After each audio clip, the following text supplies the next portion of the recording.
Good morning. This is the follow-up video to our attendance video where we talked about what to do when people aren't showing up.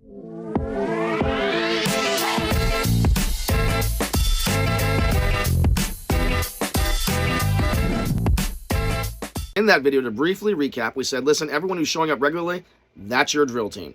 Everybody else, that's your drill club. And then so the question was, what do we do at practice when we adopt this kind of a schematic? So what we don't do is we don't just run through the drill sequence and stop and fix when we see a problem and go back and do it again and stop and fix when we see another problem and repeat that until time runs out. First reason we don't do that is because it doesn't actually help us prepare the way that competitions want us to prepare. Competitions want us to do it one time really, really well. Number two, that does kind of rely on people knowing what's going on and knowing their spots and being able to march those spots. Well, that's the problem that we're having already, right? So instead, here's what we're going to do. Very, very simple. We're going to take a skill or a move and we're going to break it apart. We're going to work on it in smaller logical groups, be it squads or ranks or ability groups, whatever. We're going to put it back together to see what it looks like as a larger formation working on that move. And then we're going to repeat the process, breaking it apart a different way. So how this might look, let's take parade rest. We could break parade rest off by squads or elements to work on things like heel alignment and elbow angles and hand positions behind the back, all that kind of good stuff. We work for a couple minutes on those things. We put the formation back together. We see how it looks all together. Then we break it off by ranks from front to rear.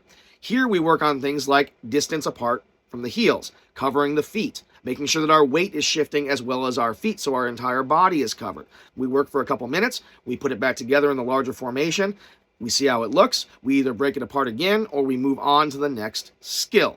We repeat that process until there's enough time left for one full run through at the end of practice. That one full run through we treat like a mock comp. There's X number of spots open. People plug into those spots from the club so they get the idea of what it feels like to march with the team, right? We videotape that run through.